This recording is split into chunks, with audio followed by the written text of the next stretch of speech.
നമുക്കിന്നൊരു മുട്ട റോസ്റ്റ് ഉണ്ടാക്കാമേ. അതിന് ആവശ്യമായിട്ട് ഞാൻ 3 സവാള എടുത്തിട്ടുണ്ട്, ഒരു ചെറിയ കഷ്ണം ഇഞ്ചി എടുത്തിട്ടുണ്ട്, 5 പച്ചമുളക് എടുത്തിട്ടുണ്ട്, ഒരു തക്കാളി എടുത്തിട്ടുണ്ട്, ആവശ്യത്തിന് വെളുത്തുള്ളി എടുത്തിട്ടുണ്ട്. നമുക്ക് ഇന്ന് വഴറ്റിയെടുക്കാം. അതിന് ആവശ്യമായ വെളിച്ചെണ്ണ ഒഴിക്കാമേ. പൊട്ടിക്കാമേ. വറ്റലമുളക് ഇടാമേ. സവാള എന്നിട്ട് വഴറ്റിയെടുക്കാം.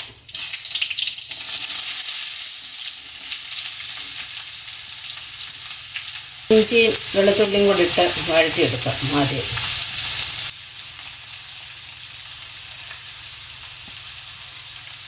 ഇച്ചിരി ഉപ്പ് ഇട്ട് കൊടുക്കാമേ.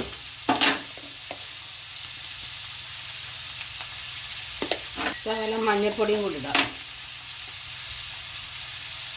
നമുക്കിത് ഇളക്കിയെടുക്കാം.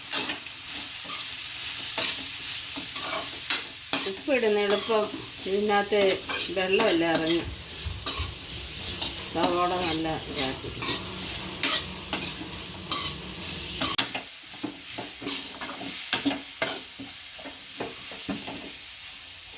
ഇനി നമുക്ക് ഈ പച്ചമുളകും തക്കാളിപ്പഴം കൂടി ഇടാമേ.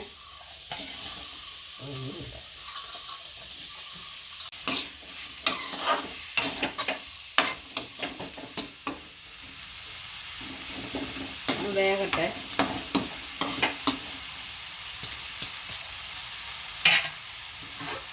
ഒന്ന് അടച്ചു വെക്കാം. നമുക്ക് ഗ്രേവി റെഡിയായെന്ന് നോക്കാമേ.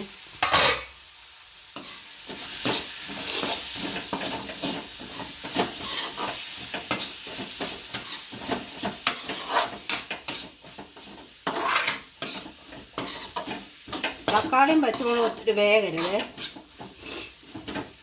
നമുക്ക് ഈ പരുവത്തിന് മുളക് പൊടി ഇട്ട് കൊടുക്കാം. ഞാൻ ഒരു സ്പൂണും ഒരു ശകലം മുളക് പൊടി കൂടി ഇട്ടു.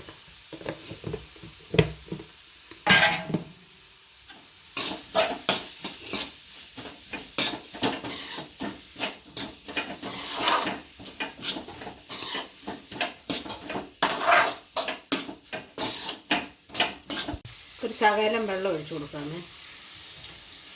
ഒത്തിരി വെള്ളമാകരുത്, ഒരു അര ഗ്ലാസ് വെള്ളം ഒഴിക്കാവുള്ളൂ. നമുക്ക് ഇച്ചിരി പച്ചക്കറിവേപ്പില ഇടാം.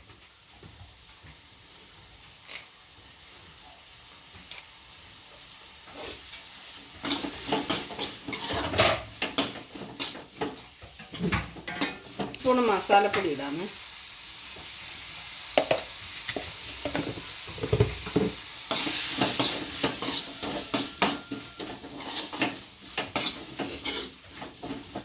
ഒരു തുള്ളി വെള്ളം കൂടെ ഒഴിക്കുക.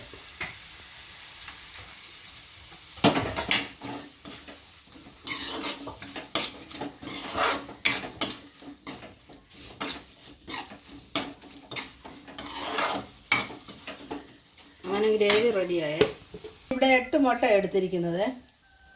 അത് നമുക്ക് ഈ ഗ്രേവിയിലോട്ട് ഇടാം. നമുക്ക് മുട്ട ഇങ്ങോട്ടിട്ട് കൊടുക്കാമേ. ഇച്ചിരി കുരുമുളക് പൊടി ഇടാമേ.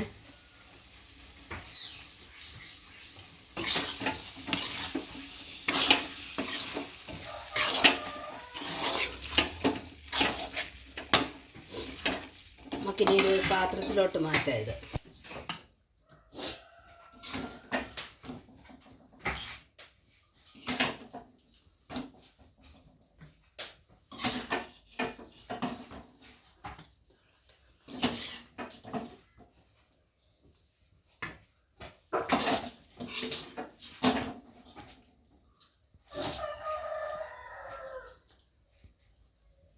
ഇപ്പോൾ നമ്മുടെ മുട്ട റോസ്റ്റ് റെഡിയായേ. ഇഷ്ടപ്പെട്ടോ ഷെയർ ചെയ്യുക, ലൈക്ക് ചെയ്യുക.